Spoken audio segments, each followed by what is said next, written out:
Hello everyone, my name is John Nalbandian and I am a retired faculty member in the School of Public Affairs and Administration at the University of Kansas.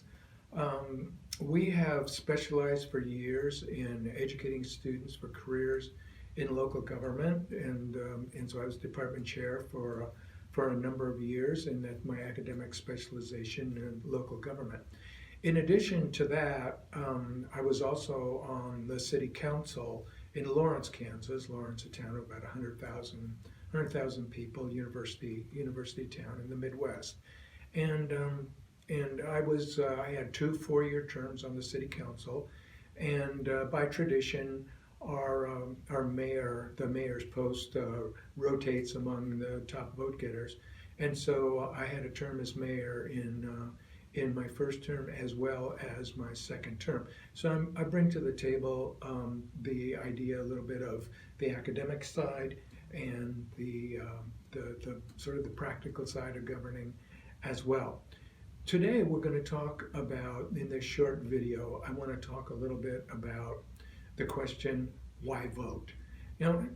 That seems like a pretty simple, pretty basic sort of question, but I'm not talking about registered voters getting out to vote. I'm talking about city council members, elected officials.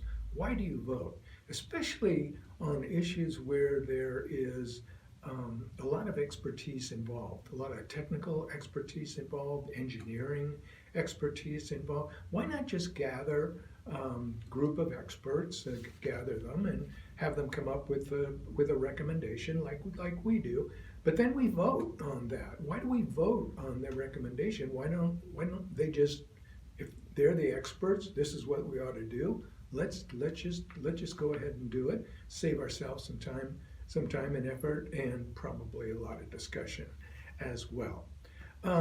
So, question: why vote? All right, let's start a little sidebar here.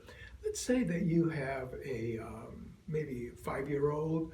Her name is Maria, and Maria comes home from school one day, and you ask her, Maria, what'd you do in school today? Well, Maria's not yet a teenager, so she's still talking to you, right? And Maria says the teacher put some numbers on the board. 2 plus 2, and she said, who knows the answer to 2 plus 2? And I raised my hand, and I said 2 plus 2 equals 4. Then Jeremy raised his hand, and he said, no, 2 plus 2 equals 5. Okay, fine. And then the teacher put 2 plus 3 on the board, and I said 2 plus 3 equals 5, and Jeremy raised his hand again, and he said, no, 2 plus 3 equals 4. Okay. Now, what'd the teacher do then, Maria? Maria says, the teacher had us vote on the correct answer. Now, how do you feel about Maria's education? What's wrong with voting on what 2 plus 2 equals? Yeah, there is a correct answer. It's not a matter of opinion. If your stormwater engineer does not believe that water flows by gravity, you're in trouble. So let's move ahead here. And let's see if we can come up with another example, a family example. Let's say that you're going on a reunion, family reunion, and you've made a pledge. Everybody's pledged that the evening meal they're going to eat together. So you have to decide where you're going to eat tonight. And somebody raised their hand and says, how about some Chinese food? And somebody else raises their hand and said, how about some Mexican food? Okay, well, how are you going to decide? Well, you probably vote, right? So you vote, and it's a tie. Now what are you going to do? Chinese, Mexican. Is there a correct answer? Probably not. Matter of preferences. You voted, and it's a tie. And then somebody says, how about we do Mexican tonight and we do Chinese tomorrow night? And everybody goes, yeah, right. Well, you know what you just did? You just did politics. That's what you did. It's the family's version of politics, okay? All right, now, let's take a local government example. So let's say Let's see. Let's say that there is a large parcel that's zoned residential multifamily, and that it's been sitting there for quite a while with no interest by developers. Then you do have some interest. Somebody comes along and says they're willing to take the risk to develop the property, but they don't want it residential. They want it.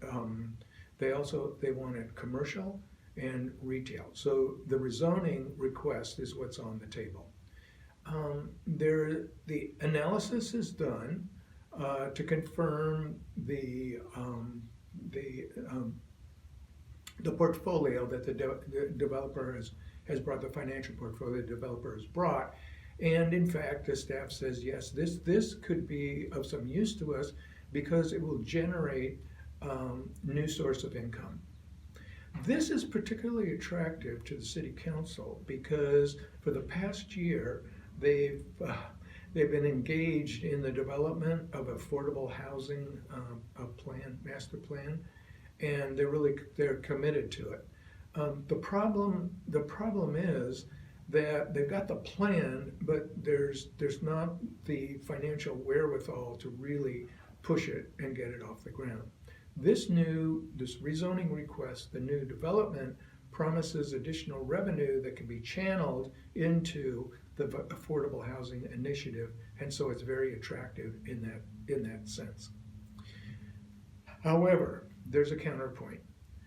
The Downtown Business Association has come to you and said, wait a minute, not so fast. Now let's take a look at what downtown is. Downtown is about 5 blocks of like a main street. In Lawrence, it's called Massachusetts Street. And it's a classic downtown. It's a wonderful streetscape. There are, there's trees, and the whole area is considered an historic district. So the storefronts, actually so many of the storefronts are really original and have a historic quality to them.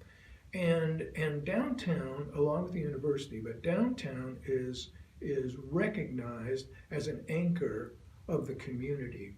And it's recognized as, it's part of the community, it's really, really important part of the community's identity. You wouldn't believe what happens downtown after the Jayhawks win a national basketball title. I mean, it is absolutely packed with people. Everybody goes downtown. It's the coolest thing you've ever seen. And so the Downtown Business Association, those businesses downtown, because it's commercial, they retail, commercial. They're almost all are locally owned. There's hardly any national chains. So these people have invested time, effort, money in the downtown. It's a tourist attraction, premium tourist attraction. And they say, if you approve the rezoning and the additional retail and commercial, you will detract from the economic vitality of downtown.